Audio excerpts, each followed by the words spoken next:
Welcome back to another episode of the Even Your Dynasty Show. In today's episode, we're going to talk about Blake Snell and if the Giants should sign him to a short-term contract, similar to that of what Cody Bellinger just signed. Now, for those of you that aren't aware, Cody Bellinger signed a 3-year, $80 million contract with the Chicago Cubs. It's going to be $27.5 million the first year, $27.5 million the second year, and $25 million the third year, with opt-outs after or player options after each season where he could potentially opt out of his contract. So he's basically betting on himself to have another good year and then jump back into free agency in a year or possibly two. Now, there's some talk that a guy like Blake Snell is actually starting to come around since his market has it's not dried up, but it is, there's obviously not the demand for a long-term contract that he and Boris were expecting. And there's talk that he could potentially look into a deal similar to what, Bellinger signed and Correa had signed before him. And there have been, countless others. We joke that opt-out contract, similar to what Conforto and Stripling and Manaea had and Rodon had before that. There's always the running joke that it's the Farhan special. So it's something that the Giants, you'd think, are interested in.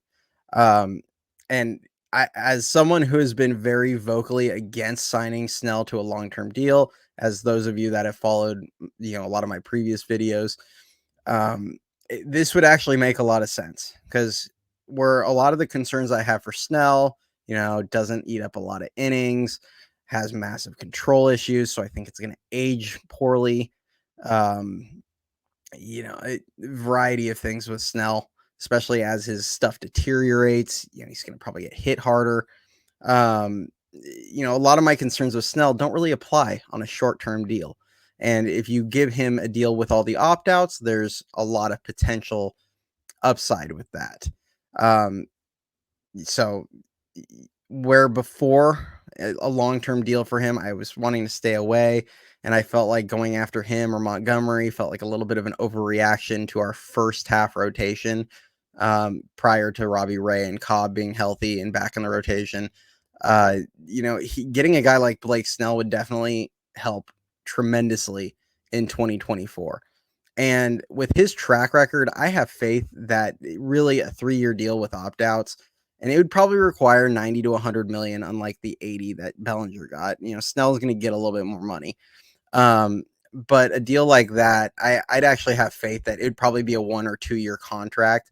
He would probably put together a good enough season in either the first or second year that he would end up getting, or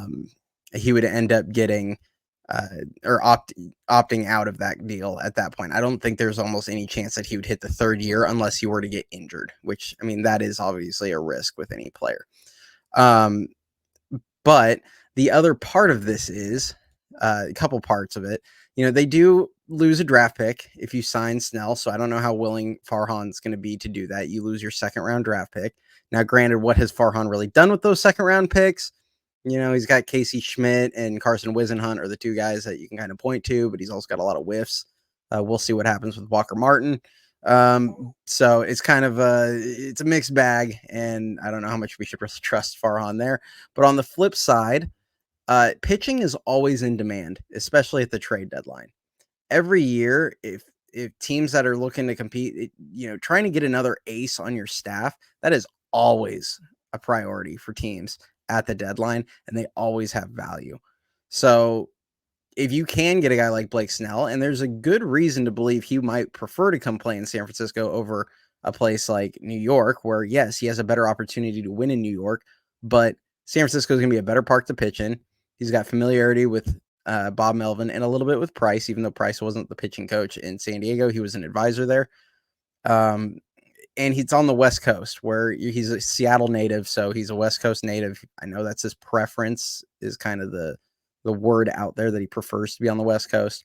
So I could see a reason for him to rather be in San Francisco, and knowing that reality is if the season goes sideways for the Giants, he's probably going to get moved at the deadline.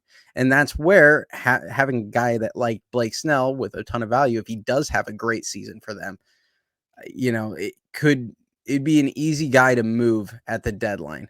Now, that said, Farhan's already failed to do that with another player because, as we all recall, Carlos Rodon had an excellent season, and they decided to just hold on to him for some inexplicable reason of we're not getting as much value as we want, even though any value would have been better than just letting him walk for a comp pick. But we'll see kind of what happens there. But these are just kind of my thoughts on Blake Snell. I think it would be an excellent pick. It does give them an opportunity to it would give them an opportunity to try and be competitive this year with the ability to pivot kind of mid-season, move him and go young. I mean, my number one preference is still to go with the youth movement, as I just said a couple days ago. But this isn't something, if you get him on a short-term deal, that's completely different to me than signing him to a 5 to 7 year contract at 30 plus million annually, where he's making just a lot of money to be 120 inning a year pitcher for much of that. So tell me what you guys all think. If you're going to get a guy like him, maybe Chapman you can get for 3 years.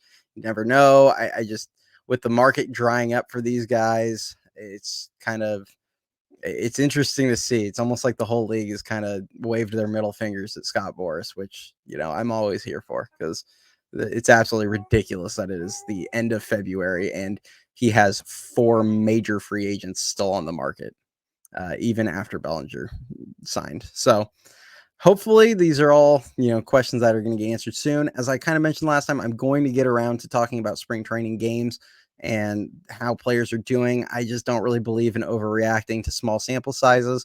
So I'm kind of trying to give it a little bit of time to start, pointing out how some guys are doing over there. But I will get to that stuff. And I'm going to talk about some of the guys battling for some of the end of the roster spots and what I think of them. As well as hopefully we get some more news and get a little bit more clarity on what the roster may end up looking like come opening day. Hopefully some of these Boris guys start signing, but we will see. As always, if you like the material, please subscribe to the channel. We are really close to 200, so hopefully we can get there in the next few days. But I appreciate all the support from everyone, and we will be back on tomorrow.